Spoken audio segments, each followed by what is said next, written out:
Is there any chance of early detection of political risk? This is a key question of our today's video. The good news is there is.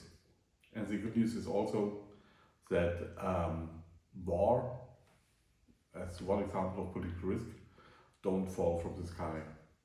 There's always a history behind, a history which is trackable, understandable, and helps us to understand, to differentiate between situations which are toxic and situations which are less or not toxic. The key approach of CONIAS is a dynamic conflict model. As you can see, we differentiate 5 levels of intensity. The first one is called the dispute. So this is the entrance level. It's just that both or all actors involved agree to disagree. This could be interstate actors which have a dispute over the borderline. This could be in interstate conflicts, social partners which have a dispute on conflict over income and social rights. But in these cases, the conflict is absolutely peaceful. There's no threat of violence, and the actors involved show a kind of preparedness to resolve the conflict without any violence. The second level of the intensity model is called the non-violent crisis. Important is the phrase crisis. That means there is a preparedness for the use of violence. The actors involved showed their preparedness, their willingness to decide the conflict and the issues of the conflict to their own favor. It could be, for example, that they deployed troops in a specific area. It could be also that they install economic sanctions or punitive tariffs. In this level of intensity, it's really important to monitor this conflict regularly and to be prepared for an escalation of the conflict. The third level is called violent crisis.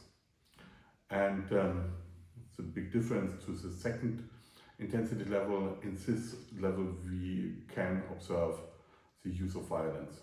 For interstate conflict could be skirmishes on the border. In interstate conflicts is a good example, the use of bombings or other terrorist attacks, and also fightings in a very limited way. Our analysis shows that we can currently observe a really high number of violent conflicts, but they are definitely and very distinct and clear under the threshold of war. Here we have 2 different intensity levels. The number 4, intensity number 4, is a limited war, and number 4 we call it just war. The phrase limited war is based on the analysis of Clausewitz, which was one of the most famous analysts of war, and he observed different forms of war. There's the full form of war, where there are almost no limits in using all available materials, weapons, and personnel. And the much more common form of war is a kind of limited form of war.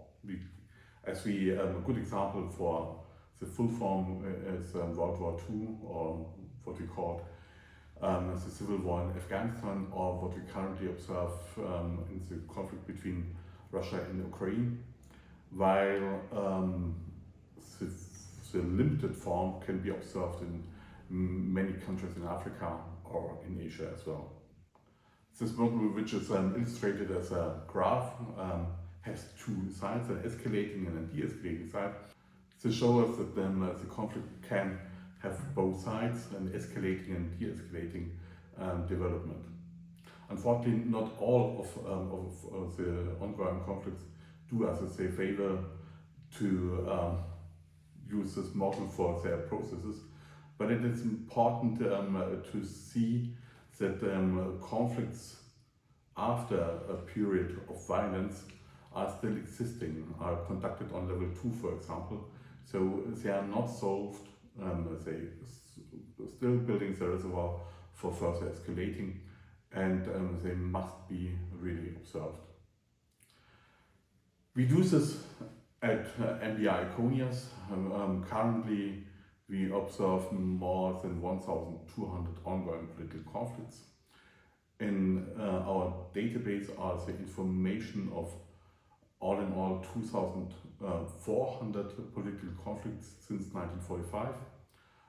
All of them are coded according to this intensity model, and by analyzing this data we learned a lot of the escalation and de-escalation processes of political conflicts. We learned about the time periods which is necessary or which is common for escalating processes. We learned about the duration of violence, and we also learned to differentiate between toxic and non-toxic conflicts. All this knowledge is used in our data products, and if you are interested to learn more about our data and especially our data on political conflicts, please write us an email on the info@mbi-geodata.com or visit us at our website www.mbi-geodata.com. Thank you for your attention.